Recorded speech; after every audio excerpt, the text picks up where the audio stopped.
আন্দোলনরত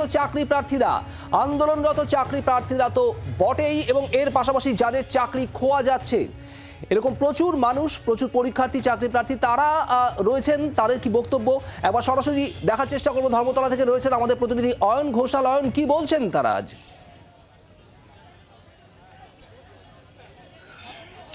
গতকালের পরও আজও শহীদ মিনার প্রাঙ্গণে এসে উপস্থিত হয়েছেন এরকম প্রায় 1003 যারা চাকরি খুইয়েছেন কলকাতা হাইকোর্টের ডিভিশন বেঞ্চের নির্দেশে। তারা এই মুহূর্তে যেটা করছেন সেটা হচ্ছে তাদের যে পিটিশন, যেহেতু তারাও গতকালই জানিয়েছিলেন যে তারাও এসএসসি বা স্কুল সার্ভিস কমিশনের পাশাপাশি নিজেরা স্বতঃপ্রণোদিতভাবে সুপ্রিম কোর্টে মুভ করবেন, অতএব তারাও তাদের মতো করে তাদের যে নথি, তাদের সমস্ত কিছু তারা রেডি করছেন, সাজাচ্ছেন। এরই মধ্যে তাদের কাছে অত্যন্ত গুরুত্বপূর্ণ একটি আপডেট এসে পৌঁছেছে, সেটা হচ্ছে ইতিমধ্যে স্কুল সার্ভিস কমিশন তারা সুপ্রিম কোর্টে মুভ করেছেন এবং যারা যোগ্য তাদের বিরুদ্ধে কোনো নির্দিষ্ট অভিযোগ নেই, তাও তাদের চাকরি কেন গেল এই প্রশ্ন তুলে ধরা হয়েছে দেশের সর্বোচ্চ আদালতে। কি বলবেন, কি প্রতিক্রিয়া? মানে আমরা তো এটাই বারবার চাইছি যে আমরা তো কোনো দোষ করিনি। মানে আপনারা ইন্ডিভিজুয়াল রইলেন না, তার মানে স্কুল সার্ভিস কমিশন।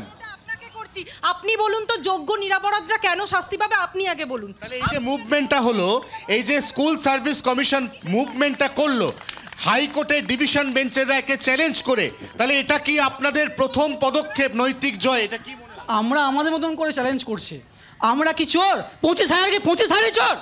হ্যাঁ, চোর ধরার দায় আমাদের নয়। আপনারা ধরুন, আপনি চোর ধরতে পারেননি বলে অযোগ্যর গলা কেটে দেবেন কেন? অযোগ্যর গলাটা আপনি কেন কেটে দেবেন? চোর ধরতে পারেন। আমি আপনাদের খুব বুঝতে পারছি। স্পেসিফিক প্রশ্ন থাকবে আপনাদের কাছে, স্পেসিফিক প্রশ্ন থাকবে যে এই যে সুপ্রিম কোর্টে মুভমেন্ট হলো, এই যে রায়কে চ্যালেঞ্জ করা হলো, আপনাদের প্রাথমিক প্রতিক্রিয়া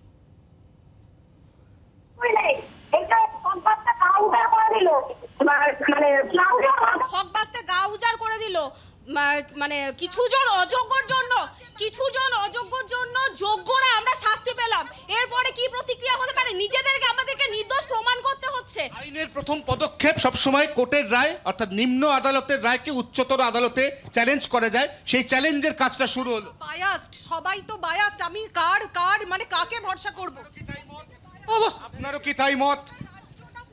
আমার কথা হচ্ছে আমাদেরকে পড়াশোনার পাশাপাশি কি আইনও পড়তে হবে, উকিলও ধরতে হবে, বহু কিছু করতে হবে। এটা কি আমাদেরকে করতে হবে?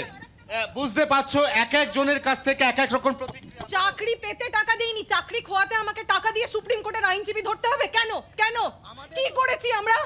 কি করেছি? 5 বছর থেকে একই। হ্যাঁ, প্রত্যেকটা মুহূর্তে আমাদের ডকুমেন্ট। যোগ্যদের হয়ে বলার কেন কেউ নেই? একটা লোক যোগ্যদের হয়ে কথা বলার নেই কেন? এরকমই ক্ষোভ সদ্য কলকাতা হাইকোর্টের ডিভিশন বেঞ্চের নির্দেশের পরিপ্রেক্ষিতে এই এতগুলো যুবক যুবতী তারা তাদের চাকরি তারা করছিলেন, তারা কর্মরত ছিলেন বিভিন্ন স্কুলে শিক্ষক বা অশিক্ষক কর্মচারী হিসেবে তাদের চাকরি গেছে। তারা তাদের মতো করে একদিকে যেমন সুপ্রিম কোর্টে মুভ করার জন্য ভাবনা চিন্তা করছেন, তার পাশাপাশি এই মুহূর্তে শহীদ মিনার প্রাঙ্গণে বসে তাদের যে প্রাথমিক প্রতিক্রিয়া, অর্থাৎ স্কুল সার্ভিস কমিশন তারা যেভাবে সুপ্রিম কোর্টে গিয়ে এই কলকাতা হাইকোর্টের ডিভিশন বেঞ্চের রায়কে চ্যালেঞ্জ করেছেন এবং এরা যারা নিজেদেরকে যোগ্য প্রার্থী বলছেন, তারা যোগ্যতার সঙ্গে চাকরি করছিলেন, সেই চাকরি চলে যাওয়ার নির্দিষ্ট কারণ এটাও কিন্তু একই সঙ্গে জানতে চাওয়া হয়েছে।